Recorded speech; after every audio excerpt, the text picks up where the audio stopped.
ला तो ये है जो नहीं मैं दे रहे वही।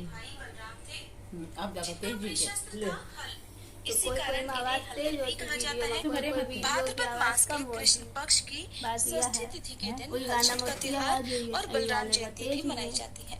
साथ ही इस दिन हल के साथ बैल की पूजा भी की जाती है। हमारे देश के कुछ हिस्सों में हलछठ का त्योहार भाद्रपद मास के शुक्ल पक्ष की षष्ठी तिथि को भी मनाया जाता है और इस बार साल 2022 में भाद्रपद मास के कृष्ण पक्ष की षष्ठी तिथि रहेगी 17 अगस्त को और इसी दिन व्रत भी रखा जाएगा। इस व्रत का पालन करने वाली महिलाओं को इस दिन हल से जुती हुई कोई भी सामग्री यानी कि अनाज वगैरह नहीं खाना चाहिए, न ही इस दिन गाय का दूध या गाय के दूध से बना हुआ घी या कोई भी सामग्री व्रती महिला को खाना चाहिए। इस दिन अपने आप उगे हुए फल या फिर तालाब में उगे हुए या पेड़ों पर लगे हुए फल वगैरह जो भी सब्जी है वो खाई जाती है। यहाँ तक कि आज के दिन घर को लीपने के लिए या पूजा की जगह पर लीपने के लिए गाय का गोबर इस्तेमाल नहीं किया जाता। इस दिन भैंस के गोबर से ही मंदिर के आसपास लिपाई की जाती है। भैंस का दूध, घी, दही जो कुछ भी आप आज के दिन प्रयोग करते हैं वो भैंस के दूध से ही बना होना चाहिए। साथ ही व्रती महिलाएं इस दिन महुए का फल, फूल और उसके पत्ते खा सकती है। ज्वार की धानी जो कि रात के समय आपको सेवन करना होता है और ज्वार की धानी की आज के दिन पूजा की जाती है। मिट्टी के कुल्हड़ आज के दिन चाहिए होते हैं। इसके अलावा बांस और महुए के पत्ते से बनी हुई देवली छेवली जिसको बोलते हैं उसकी पूजा की जाती है। प्रातः काल उठकर व्रती महिलाओं को महुए से ही दांत साफ करने चाहिए। इस दिन किसी अन्य प्रकार की दातुन का इस्तेमाल भी नहीं किया जाता है और पसई धान के चावल, भैंस के दूध का उपयोग भोजन में किया जाता है। भोजन आप रात को पूजा करने के बाद ही कर सकते हैं। इस दिन व्रती महिलाओं को पूजा करने के लिए भैंस के गोबर से पूजा घर में घर की दीवार पर हरछठ माता का चित्र बनाना होता है। ऐपन तैयार किया जाता है जिससे हरछठ माता का श्रृंगार किया जा सके। ऐपन बनाने के लिए पूजा के चावल को पानी में भिगोकर रखा जाता है। कुछ घंटे भिगोने के बाद सिलबट्टे पर उसे पीसकर उसमें हल्दी मिलाई जाती है। इस तरह से गाढ़ा घोल सा उसका तैयार कर लिया जाता है जिससे फिर बाद में हरछठ माता का श्रृंगार किया जाता है। दीवार पर बने हुए चित्र में हल, सप्तऋषि, पशु, किसान और मान्यता अनुसार आपके यहाँ पर जो जो परंपरा है उनके चित्र बनाए जाते हैं। कई परिवारों में तो केवल हाथों के छापे बनाकर उनकी ही पूजा की जाती है। हाथों में ऐपन लगाकर उसके छापे दीवार पर बनाकर उनकी पूजा भी की जाती है। पूजा करने के लिए एक चौकी पर कलश की स्थापना की जाती है। भगवान श्री गणेश और गौरा माता को स्थापित किया जाता है। साथ ही मिट्टी के कुलवे में यानी कि जो मिट्टी का कलश होता है उसमें ज्वार की धानी और महुआ का फल भरा जाता है। एक मटकी में देवली छेवली को रखा जाता है।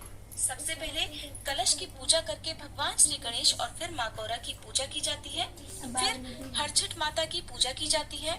उसके बाद मिट्टी का जो करवा है उसकी और मटकी की पूजा की जाती है। पूजा करने के बाद हरछठ माता की कथा पढ़ी और सुनी जाती है जो कि इस वीडियो में आप सुनेंगे। सबसे अंत में हरछठ माता की आरती की जाती है। आरती करने के बाद जो भी व्रती महिलाएं हैं वहीं पर बैठकर महुए के पत्ते पर महुए का फल रखकर उसे भैंस के दूध से बने दही के साथ खाती हैं और इस तरह से पूजा करने के बाद व्रत पूरा करने के लिए भोजन में पसई धान के चावल और भैंस के दूध से बनी हुई वस्तुएं खाई जाती हैं। इस दिन हरछठ माता से अपने संतान की सुख समृद्धि उनकी लंबी आयु की कामना के लिए प्रार्थना करनी चाहिए। संतानहीन यदि इस दिन व्रत रखते हैं, छठी माता से प्रार्थना करती हैं तो उन्हें संतान सुख भी मिलता है। हलछठ व्रत की पौराणिक कथा के अनुसार एक बार एक ग्वालिन थी। वो दूध दही बेचकर अपना जीवन बिताती थी।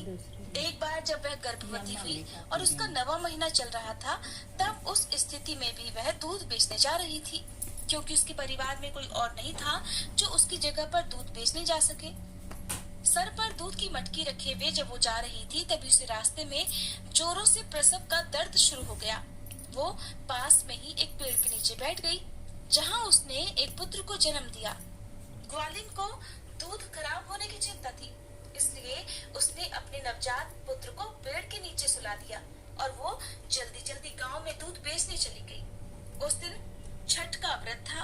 सभी को भैंस का दूध चाहिए था लेकिन उस दिन तो ग्वालिन के पास केवल गाय का दूध ही था और हलछठ व्रत के नियम अनुसार इस दिन गाय के दूध का या गाय के दूध से बनी किसी भी सामग्री का प्रयोग नहीं किया जाता है। अब ग्वालिन को फिक्र होने लगी कि अगर गांव के लोगों को पता चल गया कि उसके पास गाय का दूध है तो आज तो उससे कोई भी गाय का दूध नहीं लेगा।